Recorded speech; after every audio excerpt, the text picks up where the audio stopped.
Assalamualaikum teman-teman, kembali lagi dengan Ida Perantau. Teman-teman apa kabar? Semoga selalu dalam keadaan sehat walafiat. Untuk teman-teman yang sudah singgah ke channel saya ucapkan terima kasih. Dan yang baru singgah mohon untuk di subscribe dan tekan tombol loncengnya. Agar ketika saya berkongsi terkait info-info terkini dan juga berita-berita terbaru, teman-teman menjadi orang pertama yang mendapatkan beritanya. Nah, teman-teman, hari ini saya ingin bercerita tentang serba sedikit terkait dengan COVID-19 ya. Jadi sebelumnya saya pernah memberitahukan di video-video yang dahulu bahwa saya akan menceritakan tentang pengalaman saya terkait bagaimana rasanya dan juga apa sih gejalanya ketika terdampak dengan positif COVID-19.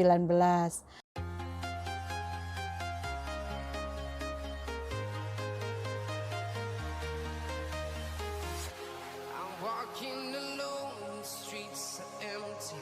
The only thing I can see is my own silhouette. I'm getting stronger. Nah, kronologinya kurang lebih seperti ini teman-teman. Jadi pada tanggal 10 Mei 2021, saya mendapat berita bahwa salah satu ahli keluarga saya itu terjangkit COVID-19. Jadi udah positif ya teman-teman, dan sedang berada di rumah sakit untuk melakukan perawatan. Nah, untuk makluman, saya kontak rapat dengan ahli keluarga saya tersebut terakhir itu pada hari Jumat, sekitar tanggal 7 Mei 2021. Kemudian bermula dari tanggal 10 itu, 10 malam ya teman-teman, saya dapat tahu tanggal 10 pagi saya masih bekerja seperti biasa. Nah, bermula tanggal 10 malam saya sudah melakukan karantin kendiri ataupun isoman di rumah sendiri.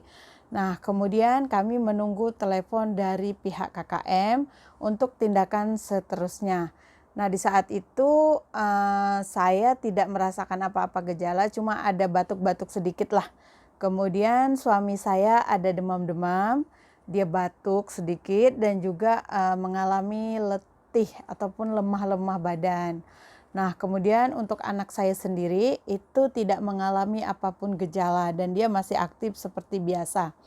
Kemudian pada tanggal 18 Mei hari Selasa, pihak KKM menghubungi suami saya agar kami dapat melakukan swab test esoknya, yaitu di tanggal 19 Mei 2021 atau bersamaan dengan hari Rabu di Klinik Kesehatan Titiwangsa. Pada tanggal 19 Mei kami sekeluarga datang ke Klinik Titiwangsa dan melakukan swab test. Nah, kemudian di hari tersebut kami juga memakai gelang pink yang mempunyai tanggal berakhir sehingga 21 Mei 2021. Nah, mulai dari tanggal 10 tadi ya teman-teman, saya melakukan karantin kendiri di rumah ataupun isoman dan tidak keluar dari rumah sama sekali kecuali hanya ketika melakukan tes swab PCR. Kemudian pada tanggal 21 Mei 2021 seperti yang tertera di gelang pink tersebut, kami sekeluarga datang kembali ke Klinik Kesehatan Titiwangsa. Nah, ketika tanggal 21 Mei tersebut, ternyata kami mendapat keputusan ataupun mendapat hasil dari swab test tersebut, yaitu yang dinyatakan bahwa saya negatif, suami positif, dan anak pun positif. Nah, bermula hari tersebut, ketika sudah mendapat keputusan, maka pihak KKM memberitahukan bahwa saya harus membuat second swab test. Jadi saya membuat kali kedua swab test di tanggal 24 ataupun di hari Senin, karena tanggal 21 tersebut jatuh di hari Jumat.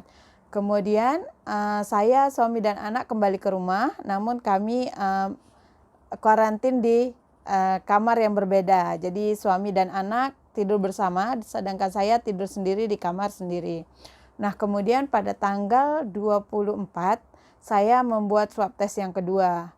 Kemudian gelang saya secara otomatis diubahkan menjadi tanggal berakhirnya menjadi 27. Nah, kemudian pada tanggal 26 Mei itu saya mendapat SMS daripada pihak KKM yang menyatakan bahwa hasil swab tes saya adalah positif. dan saya harus karantin sendiri di rumah. Jadi mulai hari tersebut ketika keputusan sudah menyatakan positif, maka untuk status MySejahtera saya itu telah berubah dan saya akan mendapat beberapa pertanyaan dan harus menjawab setiap harinya bermula dari keputusan saya yang menyatakan saya positif COVID-19. Kemudian dan secara tidak langsung maka itu menyatakan bahwa saya tidak dapat keluar dari rumah karena status MySejahtera saya menjadi bergejala. Kemudian pada tanggal 27 Mei hari Kamis, suami saya mendapat telepon dari pihak KKM yang menyatakan bahwa suami saya sudah boleh melakukan pemotongan gelang pada tanggal 30 Mei 2021 dan akan dilakukan pengecekan di sana, yaitu di Klinik Kesehatan Titiwangsa. Jadi kemudian pada tanggal 30 Mei tersebut suami saya 30 Mei itu bersamaan dengan hari Ahad ataupun hari Minggu, suami saya melakukan pemotongan gelang beserta anak saya dan kemudian mereka terus bergerak ke rumah ahli keluarga yang lain dan saya sendiri di rumah karena saya masih dinyatakan positif sedangkan suami dan anak saya telah negatif.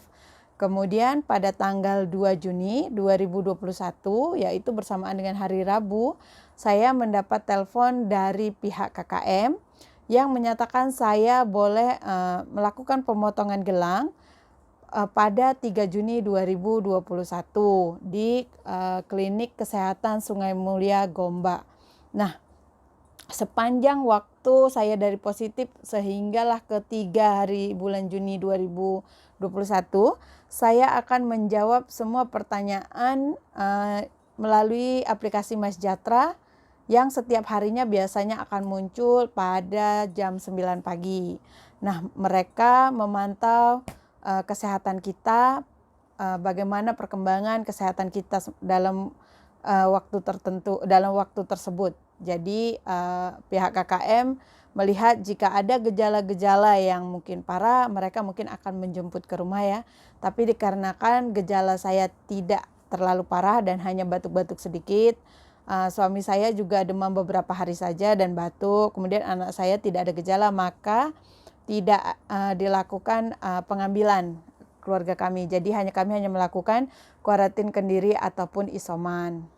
Kemudian pada tanggal 3 Juni 2021 saya melakukan pemotongan gelang. Di sini kita akan ditanya beberapa pertanyaan seperti tentang apakah ada gejala lagi yang kita rasakan. Kemudian yang terpenting mereka akan mengecek kadar oksigen kita di darah kita. Jadi mereka akan cek pastikan bahwa kita memang dinyatakan bebas COVID ya dan sudah tidak ada gejala lagi di diri kita. Nah, pada hari tersebut ketika sudah melakukan pemotongan gelang, kita mendapatkan surat bahwa kita sudah bebas dari virus COVID-19, maka saya terus mengupdate ke pihak aplikasi MySejahtera. Saya minta untuk diadakan pengubahan status terkait kasus positif COVID-19 yang terjadi pada saya. Jadi saya buat report, kemudian saya cek esoknya ternyata belum lagi diubah statusnya dan masih menyatakan saya positif. Jadi saya buat report lagi selama 2 hari berturut-turut. Kemudian pada tanggal 5 Juni 2021, alhamdulillah saya punya status di aplikasi MySejahtera telah pun menyatakan bahwa saya sudah bebas COVID dan status saya kembali normal seperti biasa. Dengan ini maka saya bisa melakukan aktivitas seperti biasa. Nah teman-teman, jadi di sini saya memahami bahwa setiap orang mempunyai gejala yang berbeda. Kami bertiga dalam keluarga pun mempunyai gejala yang berbeda. Seperti saya hanya mengalami batuk-batuk sedikit, kemudian saya mengkonsumsi obat batuk dan semuanya kembali normal seperti biasa. Namun untuk suami saya, dia mengalami demam beberapa hari, kemudian mengalami batuk dan juga letih-letih badan seperti orang yang habis mengalami demam biasa. Kemudian untuk anak saya sendiri, dia tidak mengalami apapun gejala, jadi dia aktif seperti biasa. Kemudian di sini saya memahami lagi bahwa kenapa kita ketika COVID setengah orang itu mengalami letih-letih ataupun lemas ya badannya. Ini karena kadar oksigen di dalam darah kita semakin berkurang. Sebab itu makanya kalau misalnya kita selalu mendengar nih kadang-kadang ada orang yang punya gejala yang cukup parah. Nah itu biasanya orang yang punya penyakit yang lain selain dari COVID. Contohnya dia mempunyai penyakit kronik, mungkin darah tinggi, mungkin jantung, mungkin asma. Jadi karena COVID tadi menyerang imun, maka badan kita akan menjadi letih dan lemah.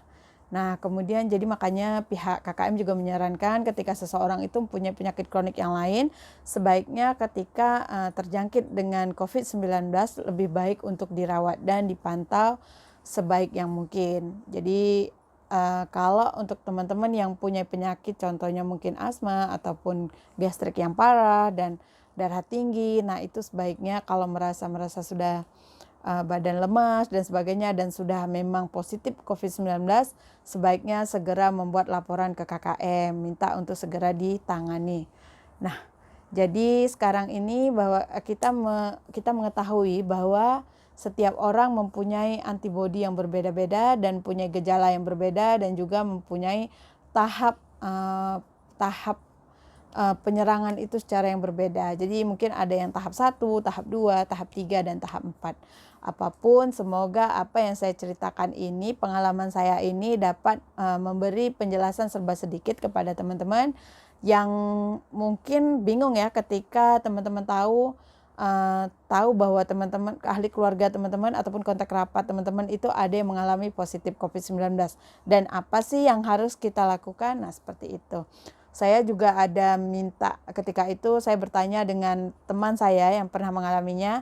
Jadi alhamdulillah serba sedikit kita tahu nih apa yang harus kita lakukan. Tapi sebaiknya ketika kita mengetahui bahwa kontak rapat kita ataupun ahli keluarga kita atau teman-teman kita itu yang kita temui sebelum ini terjangkit dengan COVID-19, lebih baik kita melakukan kuarantin kendiri ataupun isoman. Ini mengelak bagi COVID-19 tersebut berjangkit lagi karena kita belum tahu kita ini positif ataupun negatif.